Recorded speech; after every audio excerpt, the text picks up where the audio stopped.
What is the process? म्हणजे आधी काय करायला हवं? स्केलेबिलिटीवर जास्त फोकस करायचा की स्टेबिलिटीवर जास्त? सुरुवात तर स्टेबिलिटीनेच होणार आणि त्याच्यानंतरच तुम्ही स्केल करू शकता. आणि ऑलवेज तुमच्याकडे ती इलॅस्टिसिटी असली पाहिजे to scale up the business. एकदा जर तुम्ही ते ठरवलं की आता आपण याला स्केल करू शकतो, मग तुम्हाला ते मल्टिप्लाय करता आलं पाहिजे. What is the time period किंवा तो टाइम पिरियड कसा ठरवू शकतो की नाही ठरवू शकतो?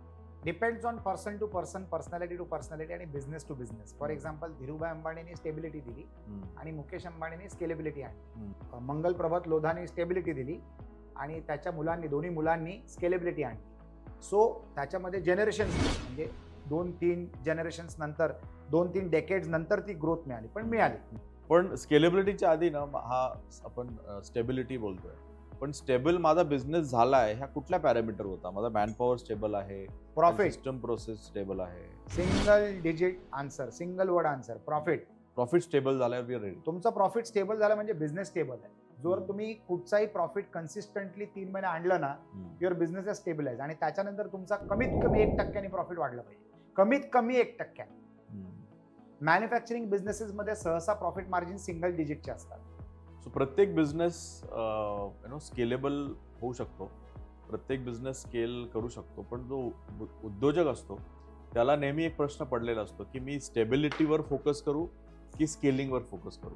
कारण आता जे बिझनेस आहे तो स्टेबल राहणं पण तेवढंच महत्त्वाचं आहे, आणि स्केल केलं की ती स्टेबिलिटी हलू शकते असं त्याला डाऊट असतो. त्यामुळे ज्या वेळी आपण स्केलिंगबद्दल बोलतो तर त्याला त्या स्टेबिलिटीचा कदाचित चॅलेंज वाटतो किंवा भीती वाटते.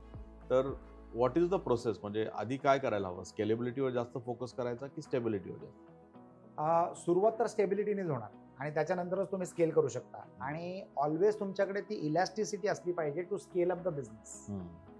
एकदा जर तुम्ही ते ठरवलं की आता आपण याला स्केल करू शकतो, मग तुम्हाला ते मल्टिप्लाय करता आलं पाहिजे. फॉर एक्झाम्पल, सेंट अँजेलोस कम्प्युटर्स लिमिटेडच्या वेळेला जेव्हा आम्ही क्लासेस चालवायचो, वी स्टार्टेड ऑल्सो फ्रँचायझी.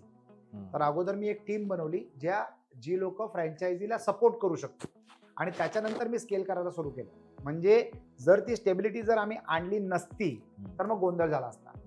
बऱ्याच वेळेला आहे ना, सर्व्हिस इंडस्ट्रीच्या क्षेत्रामध्ये लोक स्केल जेव्हा करायचा प्रयत्न करतात तेव्हा फेल होतात.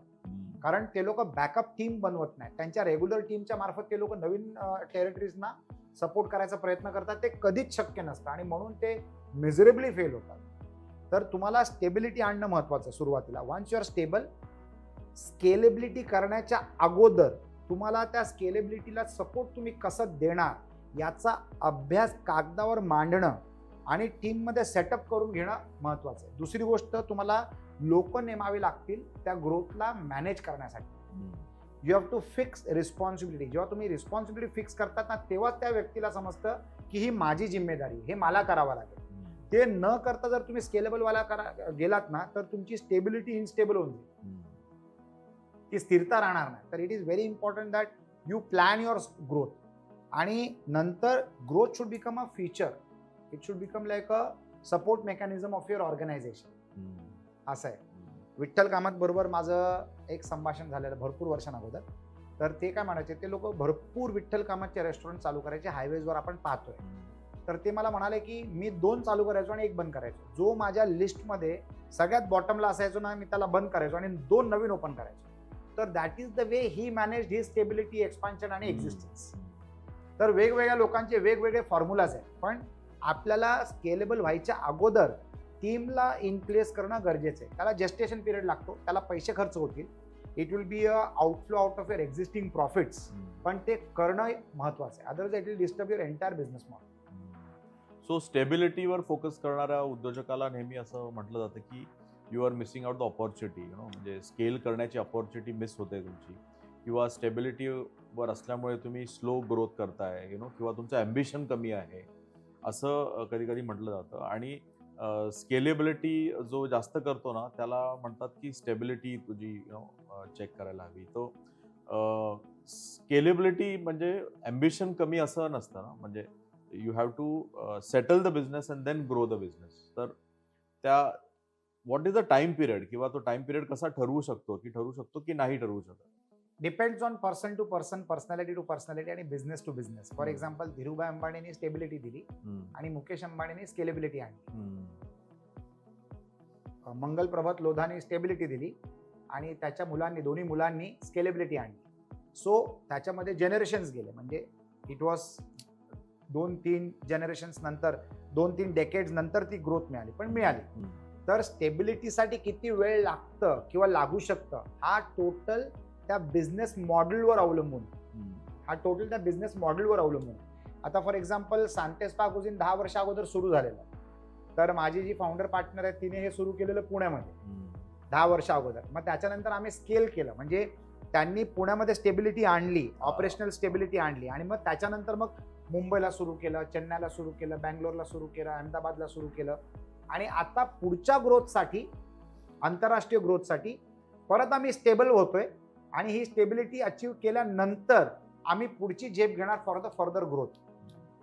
नेहमी आपल्याला प्रत्येक स्टेजला एक पर्टिक्युलर लेवल ऑफ स्केलेबिलिटी केल्यानंतर स्टेबिलिटी आणली पाहिजे, मग परत स्केलेबिलिटी सुरू करायची, मग परत स्टेबिलिटी आणायची, because every step of growth also needs to get stable.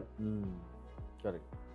आणि मग तुम्ही पुढचा पाऊल उचला. तर that is what should be done by every entrepreneur. तर ते बिझनेसवर अवलंबून की त्या बिझनेसनी कशी काय ती स्टेबिलिटी आणली पाहिजे. फॉर एक्झाम्पल नॅचरल आईस्क्रीम, म्हणजे त्या परिवाराला मी चांगलं ओळखतो. वडिलांनी स्टेबिलिटी आणली 30, 35, 40 वर्षामध्ये, आणि मुलं आता मल्टिप्लाय करतात. वडील असताना ते फक्त मुंबईमध्ये होते, आता मुंबई, दिल्ली, इथे तिथे सगळीकडे पसरतात. So that is now scalability. ते पण स्केलेबल होतात, मग थांबतात, श्वास घेतात, मग परत स्केलेबल होतात. So it is all depends about how you plan your growth journey, आणि किती तुमच्या बिझनेसला किती वेळ लागतो त्याला एक्सपांड होण्यासाठी. तुमच्या रेस्टॉरंट बिझनेसमध्ये पण असेल ना, जेव्हा तुम्ही एक नवीन सेंटर ओपन करता तर लगेच त्याच्यानंतर दुसरं सेंटर करायचं ते स्टेबल करता. 6 महिने is the time. Correct. So industry to industry it will be change. म्हणून मी सांगितलं business to business, industry to industry it changes. आणि काही लोक असे असतात म्हणजे ज्यांनी 3 रेस्टॉरंट 4 रेस्टॉरंट एकाच वेळेला एकाच महिन्यामध्ये टाकलेले आहेत, आणि तरी ते सांभाळू शकले, कारण त्यांच्याकडे स्ट्रॉंग ऑपरेशनल टीम आहे, किंवा ते कुठच्या तरी स्ट्रॉंग ऑपरेशनल टीमला ऑनबोर्ड करतात. तुम्हाला स्केलेबल करण्यासाठी तुमच्या एक्झिस्टिंग टीमवर तुम्ही अवलंबून राहू शकत नाही, because they can play only that much. म्हणजे इट इज लाईक अ गल्ली क्रिकेट. आता आपण नॅशनल खेळतो आणि त्याच्यानंतर आपल्याला इंटरनॅशनल खेळायचं आहे, तर automatically your practice pattern, your commitment levels, your endurance level, हे सगळं चेंज करावं लागणार ना, if you have to become an international player. तर तसंच आपल्याला बिझनेसमध्ये सुद्धा बिझनेसच्या हेल्थच्या प्रमाणे आपल्याला त्याला औषध पाणी, खत पाणी करावं लागणार. You cannot run with the same team for ever. आता फॉर एक्झाम्पल मी तुम्हाला म्हणतो की एक फार मोठी महाराष्ट्रीयन कंपनी, महाराष्ट्राची कंपनी पुण्याला आहे, ते वॉटर पंप्सच्या बिझनेसमध्ये one of the best in the world. तर त्यांनी फर्दर ग्रोथ करण्यासाठी मॅकेन्झीला ऑनबोर्ड केलं. तर मॅकेन्झीनी पहिलं त्यांचं रिसर्च केलं, आणि पहिलं त्यांना एक फीडबॅक असा दिला की तुम्हाला ज्या व्यक्तीने 0 पासून ते 300 कोटीच्या टर्नओव्हरवर आणलं ना, त्याला अगोदर काढावं लागलं. तर त्यांना धक्का लागला की असं कसं, म्हणजे या माणसामुळे आम्ही 300 कोटीपर्यंत पोहोचलोय. तर ते म्हणाले की हा माणूस 300 कोटीपर्यंतच पोहोचू शकत होता. आता जर तुम्हाला हजारो कोटी करायचे असतील तर तुम्हाला नवीन माणूस लागणार. हे याचं काम नाही, याचं विजन तिथपर्यंतच सीमित आहे. त्याच्या पुढच्या विजनसाठी तुम्हाला it's a relay race. Correct. म्हणजे मॅरेथॉनमध्ये तोच माणूस शेवटपर्यंत नसतो ना, त्याने ती स्प्रिंट केली. आता इट इज नो मोर 100 मीटर्सचं स्प्रिंट, आता इट इज अ मॅरेथॉन. त्या कंपनीने ते कबूल केलं. The company is worth thousands of crores now. म्हणजे हे मागच्या 15 वर्षात झालेलं आहे. I am aware about that story, कारण त्या कंपनीचा सगळ्यात मोठा डीलर माझे खास मित्र आहेत, आणि he told me this story, आणि त्याच्या नजरेसमोर घडलेली गोष्ट आहे. म्हणजे ज्या माणसाने तुम्हाला यश दिलं एक अमुक स्टेजपर्यंत, त्याच्या पुढचं यश तुम्हाला जर पाहिजे असेल तर you have to bring new vision, new energy into the company. आणि ते त्यांनी केलं. तर त्या कंपनीच्या, त्या बिझनेसच्या स्केलेबिलिटीसाठी या गोष्टीची गरज होती, ती केली. म्हणजे this was one of that requirement. असे अनेक असतील जे त्या कंपनीने पूर्तता केली, त्या परिवाराने पूर्तता केल्या, परंतु हे केल्यामुळे ती स्केलेबिलिटी झाली. तर स्केलेबिलिटी इज नॉट इझी. असे बरेच लोक ज्यांची एकच शाखा असते ते, आणि मग म्हणून ते अभिमानाने लिहितात आमची दुसरी कुठचीच शाखा नाही. तर ती त्यांची ताकद नाही, ती त्यांची कमजोरी आहे. म्हणजे त्यांनी दुसरी शाखा करूच शकले नाही ते, म्हणजे एकच घेऊन बसलेत ते. You know what I am saying. So आपल्याला स्केलेबिलिटी करण्यासाठी it will require a different set of strength. बरेच वेळेला काय असतं, जो स्ट्रॅटेजिक इन्व्हेस्टर असतो ना, तो स्केलेबिलिटी पण आणतो. कारण जो फाउंडर असतो, जो एक्झिस्टिंग प्रमोटर असतो, त्याची डेअरिंगची क्षमता एक लिमिटेडच असते. तिथपर्यंतच तो डेअरिंग करू शकतो, त्याच्यापुढे तो डेअरिंग नाही करू शकतो, त्याच्या पलीकडे तो नाही बघू शकत. मग त्याच्या पलीकडे करण्यासाठी तुम्हाला बाहेरची शक्ती लागणार, नवीन शक्ती लागणार. आता बऱ्याच बिझनेसेसमध्ये ॲज अ स्ट्रॅटेजिक इन्व्हेस्टर मी इन्व्हेस्ट केलेले आहे, पण I should not be the last investor in that company. म्हणजे मी केलं, I will take it to an X level, पण त्याला एक्स पासून ते झेड पर्यंत नेण्यासाठी आमचा स्टेक डायल्यूट करून अजून आमच्यापेक्षा इफेक्टिव्ह लोकांना आणणं गरजेचं आहे. Only then it will grow. बऱ्याच वेळेला तर फाउंडर रिप्लेस होऊन जातात for achieving the further growth, आणि the founder willingly gets replace because he knows that he cannot go to that growth. पण जर मी माझं इक्विटी सरेंडर केलं किंवा शेअर केलं तर कदाचित कंपनीची व्हॅल्यू वाढेल. कारण शेवटी आपल्या सर्वांना एक गोष्ट लक्षात ठेवणं महत्त्वाचं आहे. It is not the quantum of the equity that you on, it is the value of that equity which is important. आपल्याला त्याची व्हॅल्यू, दीपेंद्र गोयलचे 4%च इक्विटी आहे झोमॅटोमध्ये, पण जगाला सगळ्यांना माहिती आहे ना, हा फाउंडर आहे, हा चालवतो. पण त्याच्या त्या विजनमुळे ती कंपनी एवढ्या लाखो हजारो करोडांची झालेली ना, लाखो करोडची झाली. त्याच cross 1 lakh crore is what I heard. म्हणजे हे करण्यासाठी the founder has to be visionary. समजा फाउंडरनी जुनेच लोक घेऊन चालतोय, जुनेच निर्णय घेतोय, नवीन काय शिकायला मागत नाहीये, सगळ्या नवीन आयडियाजना रेजिस्ट करतो, तरी कॅनॉट बी स्केलेबल. जरी त्यानं अशा थॉट्सनी आणि अशा लोकांनी जर त्यांनी स्केलेबिलिटी करायची जर प्रयत्न जर केला तर it will be a financial debacle. म्हणजे त्याचा चटका आणि फटका दोन्ही लागणार. या सगळ्या गोष्टी मी अनुभवलेल्या आहेत. म्हणजे मी कुठून शिकून आलोय किंवा अभ्यास करून आलोय किंवा IIM अहमदाबादला जाऊन शिकून आलोय, हार्वर्डला जाऊन शिकून आलोय, अशातला भाग नाहीये. On the ground, on my on feet हे सगळं बघितलं आणि शिकलोय. आणि या सगळ्या गोष्टीतनं मी प्रवास केलेला आहे. वैयक्तिक अनुभव आहे माझा. ती म्हण ना, जहां ना पोचे रवी वहां पोचे कवी. रवी म्हणजे सूर्याची किरण, और जहां ना पोचे कवी वहां पोचे अनुभवी. तर ते माझं वैयक्तिक अनुभव आहे त्या सगळ्या गोष्टींचा. So you have for scalability you need a completely different आणि न्यू माइंडसेट. बऱ्याच वेळेला ना फाउंडर्स जे असतात ना, ते एक्झिस्टिंग लोकांवर एवढे डिपेंडेंट होऊन जातात ना, इमोशनल पण होतात की त्यांच्यामुळे त्या लोकांची प्रगती होत नाही. माझ्या बरोबर सेंट अँजेलोस कम्प्युटर लिमिटेड मध्ये असं घडलेलं आहे. माझा जो सीईओ होता तो ग्रोथच करू शकत नव्हता. त्याची पण ग्रोथ नाही झाली, मग आम्ही पण एका ग्रोथवर पोहोचल्यानंतर थांबलो. So this are all personal first hand experiences. म्हणजे ज्याच्यामुळे आपल्याला ती ग्रोथ मिळाली त्याच्यामुळे आपली पुढे ग्रोथ नाही होणार. म्हणजे हे कॉन्ट्राडिक्टिंग स्टेटमेंट आहे, पण ही वस्तुस्थिती आणि सत्य आहे. But there is a very famous book, na, what got you here will not take you there. असं आहे ते. You have to change the boat. You have to change the boat. You have to change the team mindset, thinking, vision, change your equity pattern. You have to do all of this. It is required. It is mandatory. Correct. Like Zomato, you mentioned, I saw some news that day that now they are making their own aeroplane fleet. Zomato will have their own aeroplanes for food delivery. Small drone or something like that. So now that technology, the old people will not be able to achieve. पण कुठे आपण हे झालो, स्केलेबिलिटीला ना हिम्मत लागते. जे लोक स्केलेबिलिटी, जे फाउंडर स्केलेबिलिटीच्या नावाखाली एक्सक्युजेस देतात ना, दोज आर फेल्ड एंटरप्रेनर्स. ते प्रगती नाहीच करू शकत. म्हणजे त्यांच्यामध्ये इन्व्हेस्टर्स पण पैसे अडकवून बसतात. जर एखादा फाउंडर आपली टीम बदलत नसणार, आपली विचारधारा बदलत नसणार, आपली फोकस एरिया बदलत नसणार, इवन आफ्टर बिंग ॲडवाइज्ड, मग ग्रोथ नाही होणार. Scalability is a different animal all together. एका सेटअपला किंवा एका फॅक्टरीला सक्सेसफुल करणं इज नॉट व्हेरी डिफिकल्ट. पण मल्टिपल फॅक्टरीज टाकणं किंवा मल्टिपल सेटअप्स टाकणं आणि त्याच्यामध्ये सक्सेस अचीव्ह करणं, दॅट इज द चॅलेंज. प्रत्येक गल्लीमध्ये एक सचिन तेंडुलकर आहे, पण देश तर एकच सचिन तेंडुलकरला ओळखतो. कारण he had the endurance to perform on every field, whether it was a Ranji Trophy, whether it was national games, or whether it was international cricket tournaments. He achieved and he performed everywhere. So we know only one Sachin Tendulkar. Otherwise प्रत्येक गल्लीमध्ये एक सचिन तेंडुलकर आहे जो आउटच होत नाही, प्रत्येक बॉलला छक्का मारतो, प्रत्येक बॉलला चौका मारतो.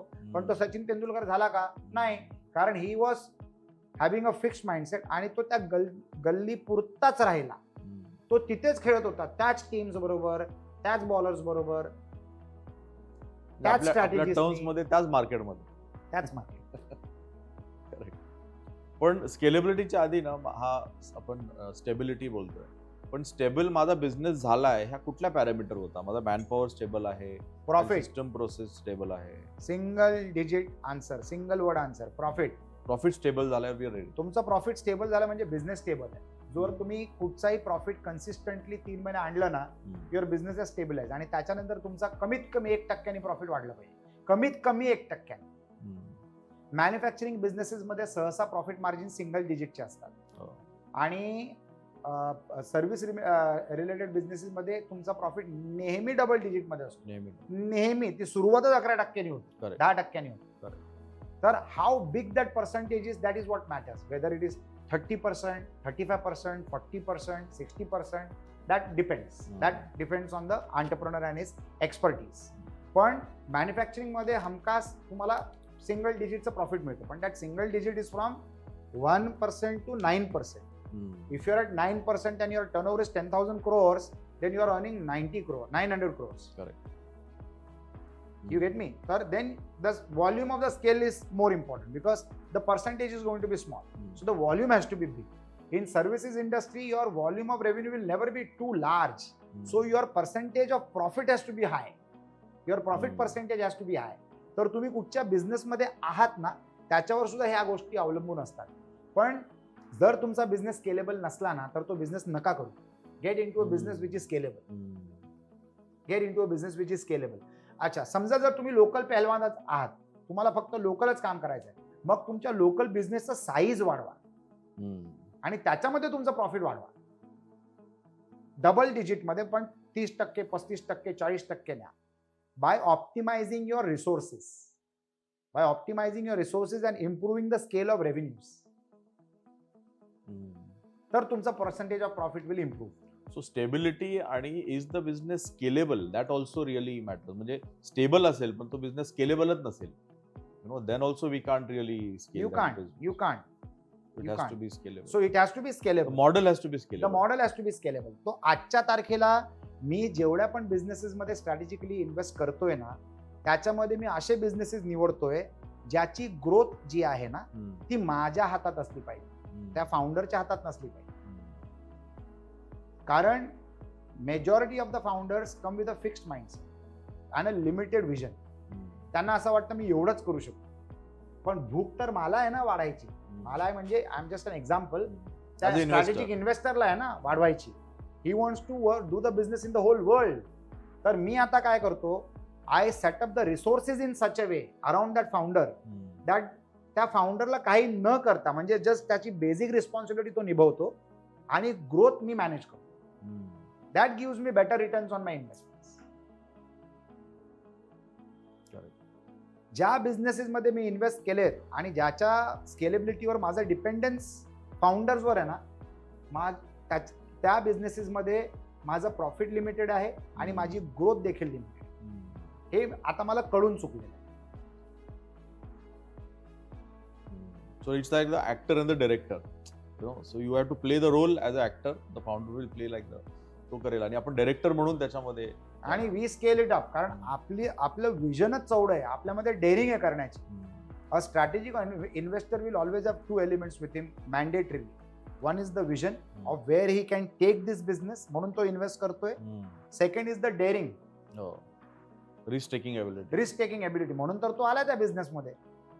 पण तिथे फाउंडर फेल नाही झाला पाहिजे, मग गेम बिचक. That is where the game goes haywire. तर आता मी फार बारकाईने निवडतो बिझनेसेसना आणि एंटरप्रेन्योर्सना, आणि मुद्दामून असे बिझनेसेस निवडतोय ज्याची स्केलेबिलिटीमध्ये ना त्या फाउंडरचा रोल मिनिमम आहे. आणि मी त्या स्केलेबिलिटीला पण सगळी सामग्री मीच पुरवतो. त्या स्केलेबिलिटीला पण रिसोर्सेस मीच आणून देतो, की ह्याच्याबरोबर काम कर, त्याच्याबरोबर काम कर, हा अशी मदत करेल, तो तशी मदत करेल, आणि पैसे मी देतोय. सो हा वाद ना म्हणजे स्टेबिलिटी आणि स्केलेबिलिटी हा फर्स्ट आणि सेकंड जनरेशन मध्ये जास्त होतो.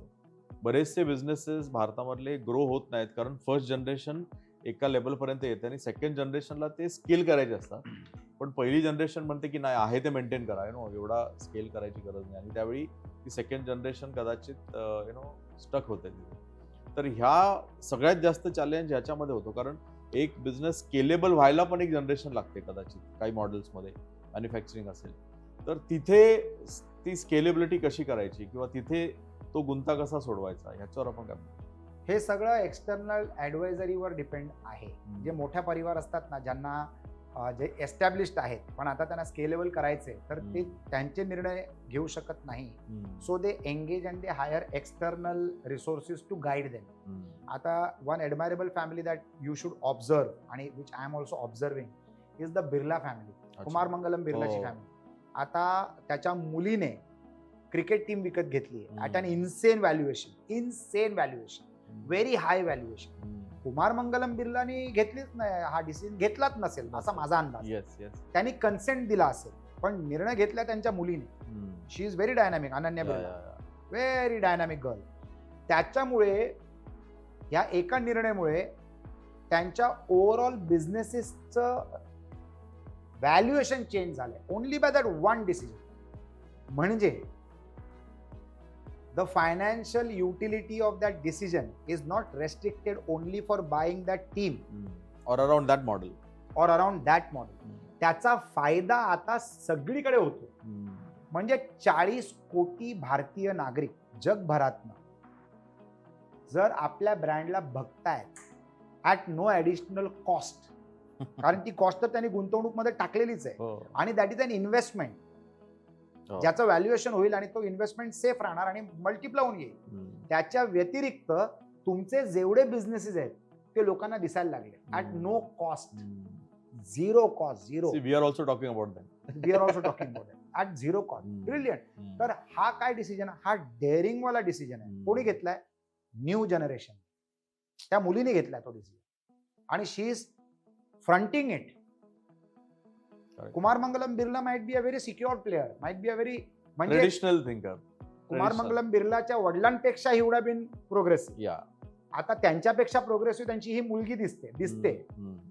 म्हणजे that is what is visible to us. It is not that she has this conversation with me और Kumar Mangalam Birla has that conversation with me. हा माझा मी अंदाज बांधतो. तर बऱ्याच वेळेला असं असतं की आपण काय निर्णय घेतो ना त्याच्यावर स्केलेबिलिटी अवलंबून असते. म्हणजे हा बिर्लांचा पॅटर्न नाहीये. येस, हा बिर्लाचा पॅटर्न नाही. Birla was never a public I organisation.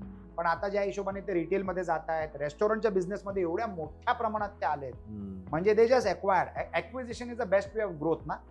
म्हणजे why to reinvent the wheel. कोणीतरी केलंय ना त्याच्यापेक्षा चांगलं आम्ही करू शकतो. त्याला एक्वायर करा, पैसे इन्फ्यूज करा, चांगल्या टीमला आणा आणि पुढे न्या. So this are all successful families were role models to the entire country and to the whole world. आता या डिसिजनमुळे त्यांच्या कंपनीचा पूर्ण गेम चेंज होणार आहे. Overall they are into real estate, they are into retail, they are into industries. Everything will be on upswing. Just with that one decision. In isolation that's a very expensive decision if you calculate in isolation. पण जर त्याला तुम्ही त्याचा प्रभाव जर पूर्ण ऑर्गनायझेशनवर जर पाहिलात ना, इट इज नथिंग. काल मी एका एंटरप्रेन्योर बरोबर बसलेलो. I am strategically invested there. आणि त्या एंटरप्रेन्योर बरोबर मी चर्चा करता आम्हाला हे समजलं की टर्नओव्हरचं 0.5% इन्व्हेस्टमेंट होतोय फॉर जनरेटिंग विजिबिलिटी. ओनली 0.5%. तर मी माझा त्यांच्याबरोबर अनुभव शेअर केला की मला फ्री हँड आणि मी ॲडव्हर्टायझिंग मार्केटिंग करेन. या बिझनेसला minimum 10% of the revenue should be in advertising and marketing. तर स्केलेबिलिटी मिळेल. आपल्याला पार्टनर्स मिळतील, आपल्याला ऑर्डर्स मिळतील, आपल्याला फ्रँचायझीज मिळतील, सगळे मिळतील. आणि I am ready to take that risk. आणि त्यांना मी सांगितलं की एवढ्या वर्षानंतर जर तुम्ही एवढ्या टर्नओव्हर आहात ना, that is because you focused on creating the product. You didn't focus on creating the market. Product can be made by many people. Market creation is the game. Market creation is the talent. And market creation is the daring that is required. Ananya बिर्लानी आता market क्रिएशनचा step घेतलेला. Market आहेच बिर्ला परिवाराचं, Acquiring the market. पण now she will rampantly take bigger markets. आणि तिने जे टीम घेतली ना त्याच्या विजिबिलिटीमुळे त्यांचे एवढे जे बिझनेसेस आहेत ना सगळ्यांना विजिबिलिटी मिळाली. So that is the decision making that you need to take. So many a times many founders are the roadblock of scalability. They are the roadblocks of scalability. You really need to get a strategic investor on board or external advisors who can actually advise you. Because the founder is fantastic, the product is extraordinarily excellent, it can compete in any market, but the founder has got limited vision. And if you have a limited vision, your growth is limited. Great, fantastic. खूपच वेगळा विषय झाला आपला आजचा. आणि असे जर विषय तुम्हाला आवडत असतील तर आमच्या यूट्यूब चॅनलला नक्की लाईक करा, शेअर करा, सबस्क्राईब करा. आणि तुमचे विचार ह्या विषयाबद्दल पण आम्हाला जाणून घ्यायला आवडेल, ते पण कमेंटमध्ये कमेंट करा.